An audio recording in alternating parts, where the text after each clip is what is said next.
নদিয়া জেলায় এই প্রথম কোনো প্রাথমিক বিদ্যালয়ে চালু হলো ডিজিটাল লাইব্রেরি। 29শে আগস্ট বৃহস্পতিবার দুপুরে মায়াপুরে পূর্ব মোল্লাপাড়া প্রাথমিক বিদ্যালয়ের ছাত্রছাত্রীদের জন্য চালু করা হলো অত্যাধুনিক এই ডিজিটাল লাইব্রেরি।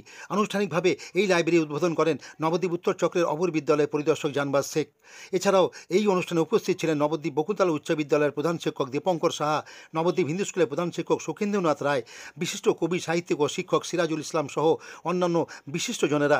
এছাড়াও উপস্থিত ছিলেন স্কুলের ছাত্রছাত্রী, তাদের অভিভাবক ও অভিভাবিকারা। স্কুলের ডিজিটাল লাইব্রেরি চালুর বিষয়ে স্কুলের প্রধান শিক্ষক হিরণ শেখ জানান, নদিয়া জেলায় এই প্রথম এই স্কুলে চালু হলো ডিজিটাল লাইব্রেরি। তিনি আরও জানান, এই লাইব্রেরি চালু হওয়ার ফলে স্কুলের প্রতিটি ছাত্রছাত্রী অবসরে বাড়িতে বসেই পাঠ্য বই থেকে গল্প সবই পড়তে পারবে। পাশাপাশি প্রাক্তন ছাত্রছাত্রীদের জন্য স্কুলে ভর্তির রেজিস্টার ও ওয়েবসাইটও থাকবে এই ডিজিটাল লাইব্রেরিতে। এই ব্যবস্থায় খুশি স্কুলের পড়ুয়ারাও। কতটা খুশি তোমরা?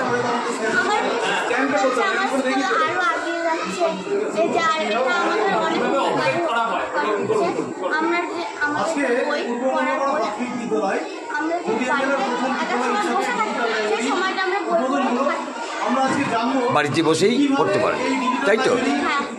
তোমার নাম? আজকে ডিজিটাল লাইব্রেরি নদিয়া জেলার প্রথম বিদ্যালয় হিসাবে আমাদের স্কুলের উদ্বোধন হলো। এই ডিজিটাল লাইব্রেরিতে থাকছে প্রাক প্রাথমিক থেকে পঞ্চম শ্রেণীর সমস্ত পাঠ্য বই পিডিএফ আকারে থাকছে। এছাড়াও থাকছে পাঠ্য বই ছাড়াও প্রায় শতাধিক গল্পের বই, যেগুলো তারা অবসর সময়ে বাড়িতে পড়তে পারবে এবং বাড়ির বাইরেও যদি কোথাও তারা বেড়াতে যায় তারাও কিন্তু সেই পাঠ্য বই নিয়ে পড়াশোনা করতে পারবে। এছাড়াও আমাদের এই লাইব্রেরিতে থাকছে আমাদের নিজস্ব ওয়েবসাইট স্কুলের এবং ইউটিউব চ্যানেল থেকে শুরু করে সোশ্যাল মিডিয়ায় আমাদের স্কুলকে সামনে তুলে ধরার জন্য এই ডিজিটাল লাইব্রেরি এবং প্রাক্তন ছাত্রছাত্রীদের জন্য স্কুলের অ্যাডমিশন রেজিস্টার, স্কুলের জন্ম থেকে একদম 24 সাল পর্যন্ত এই ডিজিটাল লাইব্রেরির মধ্যে এই অ্যাডমিশন রেজিস্টারটা রাখা হয়েছে, যাতে তারা পরবর্তীতে সার্টিফিকেট নিতে সুবিধা হয়। আপনার নাম? আমার নাম হিরণ শেখ, প্রধান শিক্ষক পূর্ব মোল্লাপাড়া প্রাথমিক বিদ্যালয়।